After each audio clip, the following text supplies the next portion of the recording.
کون رہتا ہے بڑے محلات میں؟ آپ، سب سے بڑا محلہ آپ کا ہے، زرداری صاحب کا، جنہوں نے 16 مکان خریدے ہیں بلاول ہاؤس کے ارد گرد، اور عزیر بلوچ کے ذریعے خریدے. حماد حضرت صاحب کو میں سن رہی تھی، ہارون صاحب وہ کہہ رہے تھے کہ ملک کی جو حالت ہے اس میں فوری انتخابات کی ضرورت ہے، مگر شہباز شریف صاحب جو ملک کے وزیر اعظم، وہ یہ بات آج بھی پریس کانفرنس میں کر رہے تھے. وہ کہہ رہے تھے ابھی 1 سال 3 مہینے ہماری گورنمنٹ ہے. اس کے باقی ہیں، کون کہتا ہے باقی؟ یہ وزیر اعظم صاحب اور ایونٹس جب ٹیک اوور کر لیتے ہیں، جب ہسٹوریکل فورسز انلیش ہو جاتی ہیں، کوئی چیز کسی کے قابو میں نہیں ہے.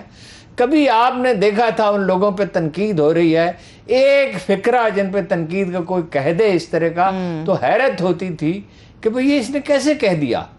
وہ اس میں 10,000 20,000 میسیجز تنقید کے آ رہے ہیں روزانہ. وہ دنیا بدل گئی ہے، انیشیٹو کسی کے پاس ہے نہیں.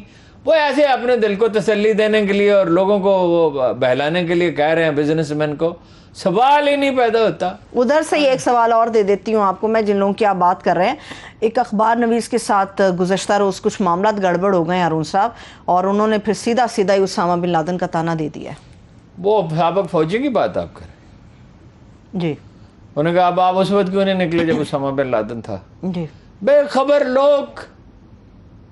اسامہ بن لادن کا قصہ یہ ہے کہ CIA اور ISI انٹیلیجنس شیئر کرتی تھی. ٹیررسٹ آ رہے تھے تو وہ جو ایک ٹیلی فون آیا جو عربی زبان میں تھا، اس کا ترجمہ کرایا گیا، اور وہ گفتگو آواز تو نہیں جانتے تھے کہ ایک عربی میں ایبٹ آباد سے کوئی آدمی گفتگو کرتا ہے، اور وہ دے دی گئی CIA کو.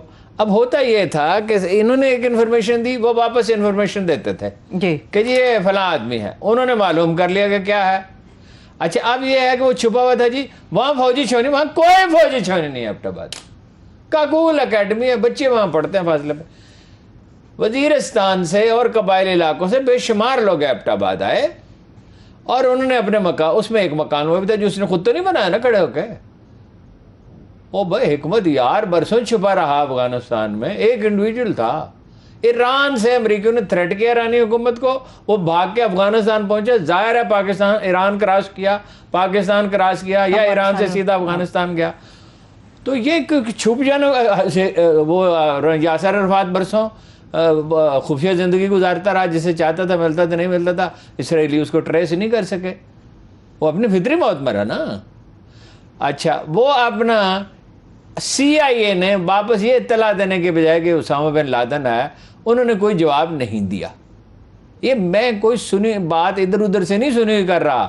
مجھے جنرل پرویز اشفاق پرویز کیانی نے خود بتایا.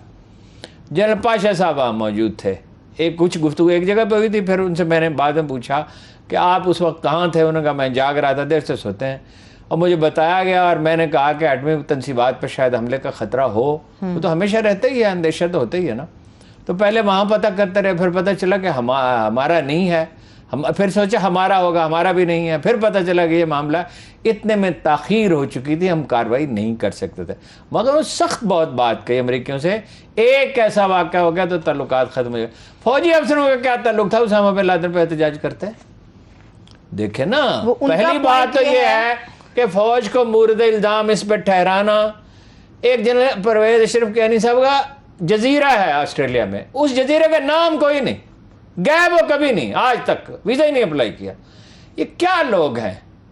ان کا کام ہے اپنے ملک کی تذلیل کرنا، اپنی ملٹری لیڈرشپ کی تذلیل کرنا، مخالفین کی تذلیل کرنا. اور ان کو پتہ نہیں فوج ہوتی کیا، ان کو یہ پتہ نہیں ایجنسیاں کام کس طرح کرتی ہیں. اچھا وہ بھائی وہ بتا دیتے تو سرال کتنے آدمی ہیں جو ٹیررسٹ چھپے پھرتے ہیں، جنہوں نے GHQ پہ حملہ ہوا، GHQ پہ حملہ ہوا نا، جی ISA کے دفاتر پہ حملے ہوئے. تو نہیں پتہ چلتا بعض اوقات، اس میں کیا ایسی بات ہے. مگر یہ تو وہ لوگ ہیں جو مغرب کے نقطہ نظر سے سوچتے ہیں، پاکستان میں بیٹھے ہوئے ہیں سوچتے ہیں. وہ ایک انگریزی کا اخبار میں پڑھتا ہوں، اخبار اچھا ہے ویسے، رپورٹنگ کا معیار اچھا ہے. میں سوچتا ہوں یہ واشنگٹن سے نکلتا ہے، لندن سے نکلتا ہے کہ یا کراچی سے نکلتا ہے، کیا اخبار. ٹھیک ہے. شاہد خاقان عباسی صاحب نے، آپ نے ریٹائرڈ افسران کی بات کی، انہوں نے یہی کہا آپ لوگ پہلے کہاں تھے؟ اگر آ گئے ہیں اور الیکشن ڈیمانڈ کر رہے ہیں، الیکشن کرائیں گے، مطلب ہے مگر الیکشن 2023 میں کرائسس اب پیدا ہوا ہے، کرائسس اب پیدا ہوا. پہلے کیا کرتے وہ؟ ان کا کہنا ہے شاہد خاقان عباسی صاحب کہاں تھے؟ بے شمار میں 1 درجن ایشوز گنواتا ہوں وہ کہاں تھے شاہد خاقان عباسی؟ کہاں تھے وہ؟ ایک ڈاکٹر اسرار مرحوم نے اللہ ان کی مغفرت کرے، انہوں نے ایک دفعہ عمران خان کی ڈوریاں کون ہلا رہا ہے، میں نے ایک کالم لکھا ڈاکٹر اسرار صاحب کی ڈوریاں کون ہلا رہا ہے؟ کیا یہ بچگانہ بات ہے؟ عباسی صاحب کہتے ہیں آپ ڈیمانڈ الیکشن کی کر رہے ہیں، الیکشن ہوں گے مگر 2023 میں۔ میں کہتا ہوں 2123 میں کرائیں، 2123 میں کرا لیں، ان کا بس چلے گا؟ خدا نے اپنی دنیا ان کے حوالے کر دی ہے 2123 میں، یہ تو ان کے دعوے ہیں نا۔ تو یہ کتنی دفعہ نکالے گا نواز شریف صاحب حکومت سے؟ کتنی دفعہ نکالے گا؟ اب نہیں نکلیں گے الیکشن کا موسٹ پروبیبلی، میں دعویٰ تو نہیں کر سکتا، مختلف فیکٹرز ہوتے ہیں، میرا خیال ہے کہ اکتوبر میں الیکشن ہوں گے۔ خاموشی بہت سارے لوگوں کو بھلا دیتی، نواز شریف صاحب بھی آج کل خاموش ہے۔ بریک سے واپس آ کے اس کا جواب نواز شریف صاحب اس لیے خاموش ہیں کہ وہ مودی کے خلاف لب کشائی کر سکتے ہی نہیں ہیں۔ اس میں بھی میں بات کرتی ہوں، بریک لیتے ہیں، بریک سے واپس آ کے بات کریں گے، ہمارے ساتھ رہیے۔ Welcome back. آپ نے ہارون صاحب انڈیا کی اور نواز شریف صاحب کے متعلق بات کی تھی۔ عمران خان صاحب کہتے ہیں پوری دنیا میں احتجاج بائیکاٹ کر کے ہو رہا ہے، یہاں پر احتجاج اس طرح سے ریکارڈ ہو کہ شریف فیملی یا نواز شریف صاحب اپنے خاندان کا مودی کے خاندان سے تعلق ختم کرنے کا اعلان کر دیں، سوال ہی پیدا نہیں ہوتا، سوال ہی پیدا نہیں ہوتا۔ ان کا جو کوئی دوست ہے تو مودی ہے، میاں منشا ہیں جو انڈیا سے ہر وقت تجارت کا راہ گلاپتے رہتے ہیں، ان کی زندگی کا ایک ہی مقصد ہے۔ جیسے وہ ایک بڑھیا تھی، میں دیکھی، بڑھیا تو نہیں تھی، مطلب 45 برس کی ہوں گی، 50 برس کی ہوں گی، سادہ سی خاتون، ایک گاؤں میں، میری بہن وہاں رہتی تھی، وہ صبح سے شام تک ایک بات کہتی تھی، کوئی مجھے مکہ مدینہ لے جائے۔ اس زمانے میں کوٹا ہوتا تھا، ہر کوئی نہیں جا سکتا تھا، مطلب 10,000 درخواستیں آئیں تو 3,000 کو اجازت، فارن ایکسچینج کا مسئلہ تھا۔ یہ تو بھٹو صاحب کے زمانے میں عام اجازت ملی، بہت اچھے ان کے اچھے فیصلے ان میں سے کیا۔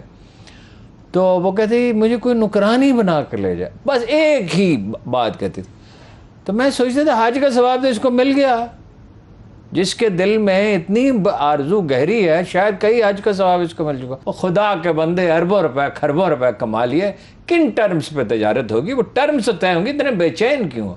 ان کے ساتھ جو ان کے لوگ ہیں سرمایہ دار، ان سے یہ تعلقات ختم نہیں کر سکتے۔ اور ایک یہ مودی کے ساتھ نہیں، مودی کے ساتھ اس کی تصویریں تو دیکھیں، وہ کھڑا ہوا یوں لوہے کی لاٹھ بن کے، اور اتنی دور وہ 2 قدم آگے نہیں گیا۔ یہ انٹرنیشنل اسٹیبلشمنٹ کا ایجنڈا ہے کہ امریکہ انڈیا کی بالادستی تسلیم کی جائے۔ عمران خان کا جرم یہ تھا کہ وہ نہیں مانتا تھا یہ بات،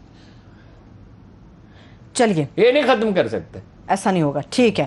اور سجن جندال کے گھر گئے بیٹے کو لے کے، ایک وزیر اعظم جاتا ہے ایک بزنس مین کا گھر، خفیہ ملاقات بھی تو ہوئی نا، بہت کچھ ہے، اور بھی بہت سی چیزیں منظر عام پہ کبھی آئیں گی۔ ٹھیک ہے ہارون صاحب، ایک چیز ہے بڑی وہ پریشان کن ہے پاکستان کی، تیری رسوائی کے خون شہداء در پہ ہے، دامن یار خدا ڈھانپ لے پردہ تیرا۔ بچیں گے نہیں، بچے گا ان میں سے کوئی بھی نہیں، یہ بتا دو آپ کو۔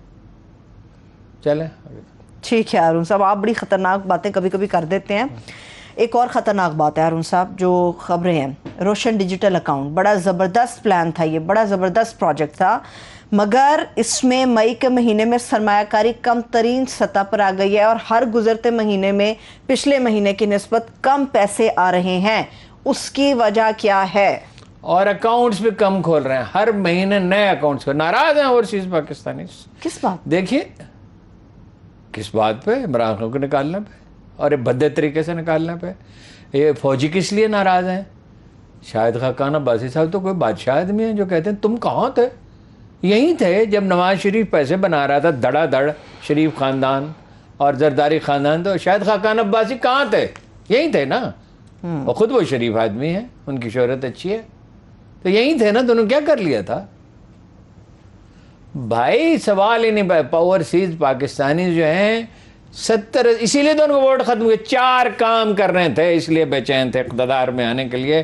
اقتدار میں آنے کے بعد کیا ملا؟ وہ آج ڈاکٹر موحید پیرزادہ صاحب نے گن کے بتا دیے، بڑا اچھا انہوں نے کہا۔